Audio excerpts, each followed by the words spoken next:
After over 6 years of anticipation, Payday 3's early access launch was, at least for me, an unforgettable experience. One marathon stream lasting over 14 hours, 50 levels of infamy grinded out, and full completion of both the new story mode and every single launch heist on overkill difficulty.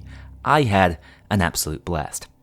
The game, in my experience, runs incredibly well, looks drop-dead gorgeous in places, and the only bugs I've happened across are the good kind, where a cop ragdolls just the right way. However, I'm not under the impression that this was the experience had by all, and that does need to be addressed. Matchmaking still doesn't seem to be entirely functional, with people needing to join on me directly instead of just finding lobbies. The PS5 version was straight up busted. Apparently, a non-functional beta build was uploaded for early access by Sony, with only the tutorial heist playable, which sounds like a classic miscommunication between parties, and whilst that has been fully addressed now, I can only imagine how frustrating that was for PlayStation players. At its core though, Payday 3 is already a magnificent heisting experience that blows its predecessors out the water in terms of sheer quality and game feel. And whilst it holds just a fraction of Payday 2's current content scope 10 years on, it has a lot of room to grow from even better foundations than ever before. Let's jump into the positive and negative elements from my first 20 hours with the full release. First up, I want to start by running you through each of the 8 heists in the game on launch, as I feel like I should explain the basic premise of each in the first impressions video. Of course, we start with the SCB Bank heist. This one was playable in the beta, so you know the drill here. Not much has been changed, although there have been a few tweaks with how the vault works. It's still a perfect introduction to the game's mechanics in stealth and loud though, acting as a post-tutorial tutorial and a perfect springboard into larger jobs. This one is contracted by Shade and has an easy initial section in the bank itself before ramping up massively on the wide open escape. Next we move on to Road Rage, contracted by none other than City of Gold's Xiaoyu.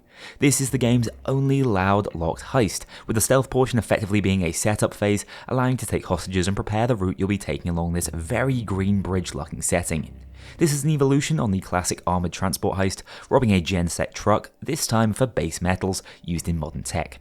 In essence, it's a massive improvement on the escort mechanics from Payday 2, with the crew EMPing an electric vehicle and hacking into it to move it as they see fit, but only when a gang member is in close proximity. Once on an elevated platform, you can drill your way in from underneath, gaining access to the lockboxes before securing the loot and fleeing back down the road. This one is a seriously intense loud heist, with cops spawning from all angles, so expect a big bump in difficulty from SCB.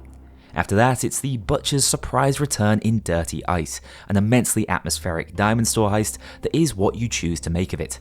It can be a rapid smash and grab, with bile hovering close for an early pickup if that's the kind of hit you want. But it can also be a strategic caper as you uncover the underground workshop with hidden loot and clean up the jewelry for an increased payout. This is a jewelry store remaster as it should be done, with greater depth, but also tons of nostalgia. Moving on from that one, there's a complete change of pace here with Rock the Cradle, a crypto heist on a nightclub from none other than Vlad Kozak. I think this will be many people's favourite heist, from its cyberpunk and John Wick-esque music and setting, to its impressively sprawling layout and very interesting objectives in both loud and stealth. This one scales really heavily in overkill, with bouncers becoming more competent and making things much more difficult. The interior layout is impressive, and goddamn, the moment you change the music you will get a good laugh. I also like that the objective of the heist changes completely as soon as you break stealth, with Shade pivoting to instruct you just to steal as much of their cash and coke from the vaults hidden within the VIP section of the club as possible. The loot shift is clever and much better suited for loud, leaving me surprised this hasn't been done before. Under the surface, the press beta build's art gallery heist comes next and is one of the most atmospheric heists in the game. The stealth puzzles are everything I hoped they would be, and I would say this is the only heist that really is geared especially towards stealth to the detriment of loud. No matter how you choose to tackle it though, this is such an impressive evolution of the art stealing gameplay loop, requiring you to spot blood mixed with paint and scan modern art to ensure it stays in one piece. If you consider we just used to have to look for sold signs on paintings, this is quite the glow up. Golden Shot Bank brings up the second real arc of the Payday 3 storyline and is just as impressive as you'd hope from the successor of the legendary Big Bank. This heist is very traditional, especially if you choose to go loud, and does possibly show its age as the first heist ever built within Unreal Engine. However, the stealth objectives are some of the most intense and involved I've ever seen, and there's nothing necessarily wrong with a classic thermal drilling vault break-in. If anything, this one just provides the perfect playground to showcase Payday 3's new combat mechanics, even if the objectives aren't that deep. Mass bag carrying is still a bit of a pain, but it's all worth it when the heist opens out onto the rooftop for an impressive cascading standoff during the final charge. This one is an instant classic. 99 Boxes is the penultimate heist in the storyline, introducing some brand new mechanics to the game in Stealth and Loud. This one is segmented into a warehouse and shipping yard section, with both offering their own challenges depending on the approach. It really hits a crescendo out by the titular 99 Boxes, where spawns start to get crazy and you find yourself constantly flanked and without the high ground. Platforming becomes the name of the game here, which can get a little clunky at times, leading to some accidents, but hey, the heist loot is intentionally discreet, and it doesn't feel right criticizing the sperm bank after all these years. Finally, we have my favourite launch heist, Touch the Sky. This is a massive hit on the penthouse with absolutely glorious views and atmosphere. As probably the most close quarters heist at launch, it's a blast for us loud shotgun enthusiasts with fairly creative spawn logic to make the most of the limited playing area. I adore the objectives on this one, as you're sent ping-ponging back and forth to put out multiple fires in order to actually steal the hard drive. With so many layers of security, it almost becomes a parody of the genre. Stealth is also a blast on this one with the heist's dense population, but small size leading to even greater intensity than usual, requiring solo players to mask up immediately. And that's it for my short 8 heist synopsis, so what are my early impressions of the overall gameplay then? Well, I found everything about this game's in-heist feel to be astonishingly well polished. All the components that make Payday the franchise it is come together bigger and better than ever before. The music, sounds and voice acting are just perfect. Many of the heist visuals are breathtaking. Just look at Golden Sharp Bank, the scale and aesthetic of it is magnificent. I love the way Shade guides you through the heist and find objectives in Payday 3 to be much more involved, requiring more tactical gameplay with even some puzzles there that hit just right amongst the otherwise high-octane gunfights.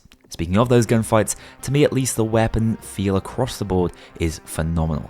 Sound and kick, even on weaker weapons like the Micro Uzi or Ziv Commando, is impressive and adds to that quite immersive heist fantasy Payday 3 has managed to capture. Cop AI is tremendously improved. I found spawn patterns to be competitive but fair, and their reaction to being shot at is super satisfying, with more consistent stunning mechanics making gunplay even more fast paced as you move from target to target to keep them all occupied and prevent them from firing back. This is obviously crucial, as being damaged in Payday 3 is a much bigger deal than it ever was in 2. Armour has a very limited temporary damage regeneration, and your health bar always feels non-existent once those plates are broken. That means you need to be much more aware of how you're choosing to tackle gunfights, even on lower difficulties. Special enemies have also had a lot more thought put into how they vary up the gameplay, with me actually finding that my playstyle is specifically strong against certain enemy types and weaker against others. As someone who loves going off on solo adventures, I have been punished repeatedly by the now much more acrobatic Cloaker, a unit which in my opinion is balanced to perfection in this game. But I find my matchup into the new Grenadier enemies to be quite favourable, as I often try to keep civs around, neutering their gas grenades, and because their utility is generally targeted at teams that like to group up and hold down positions with area denial. As such, I feel genuinely specialised at all times due to my heist style, just via the gameplay loop, without needing to really roleplay with my skill build. Doses are also wondrously overpowered, forcing teams to focus fire at one target and often single-handedly breaking the back of a squad, whilst the shield AI is probably the biggest standout, doing so much to protect their teammates and often corner gang members if they don't stay on the move. Only the taser has felt fairly low impact to me so far, and that's probably due to how much reliability he has with that easy to hit weak spot on his belt. But even so, I think Payday 3 special units are a resounding success so far and can't wait to see future developments. As far as map design is concerned, I'd say for the most part it's much tighter than what we had in Payday 2, which leads to more tailored experiences than the very free-form traversal of old. Map sizes have been shrunk relative to later Payday 2 heists, which has led to a consolidation of a lot of the best Payday as a franchise has to offer. When you take on a heist, you'll simply feel involved from minute 1 onwards and will be constantly scanning the environment for things to help on the heist.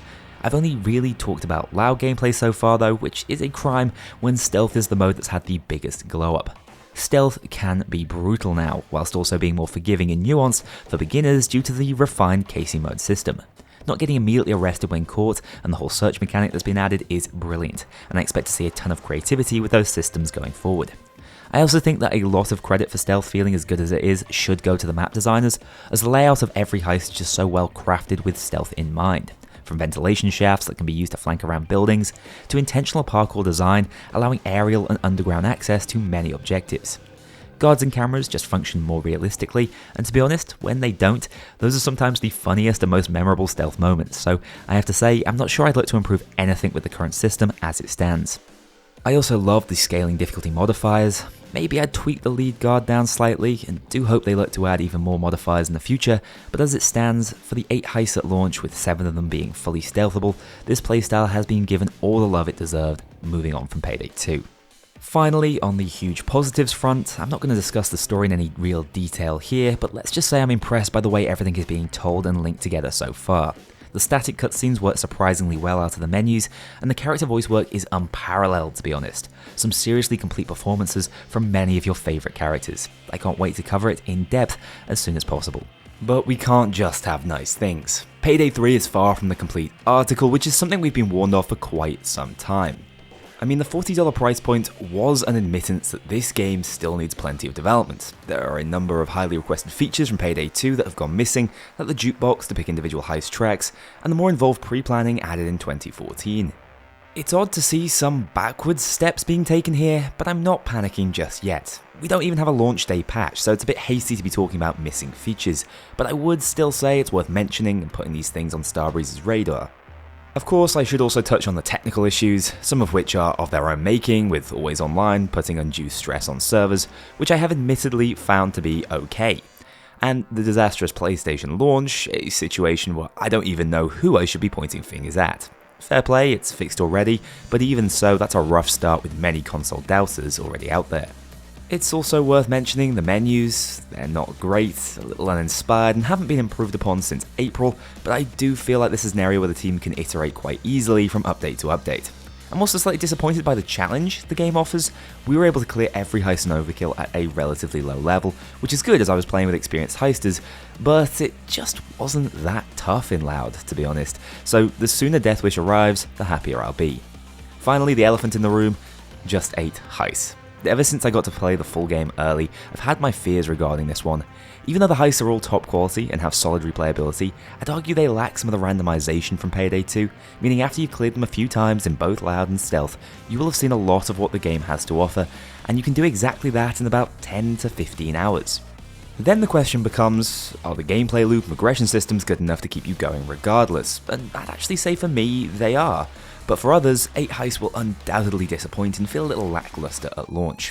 What I would say is, Payday 2 launched with less content and still went on to be a success of mind-blowing proportions, so with the groundwork Payday 3 has already laid, I'm expecting a very similar story once again. That all said, I'm still having a blast with the game and will be streaming it whenever my internet connection allows me to. I want to congratulate the devs for creating a game that for all intents and purposes is my dream Payday 3. I still think it says a lot about the quality of what we do have, but my main complaint is that I just want to see more of it. I can't wait to dive into the lore and challenge running potential of this one. Of course, with fewer heists at launch, I'm planning to push the difficulty meter, so stay tuned for that. Tons of Payday 3 content and guides coming your way this week, so I'll see you all very soon in the next video. A huge thank you to my dedicated Patreon backers. If you want to join this crew in going infamous, check out the link below and pledge as little as $2 to see your name in the credits, or get 24-hour early access to future videos and vote on upcoming content. Take care, I'll see you all soon.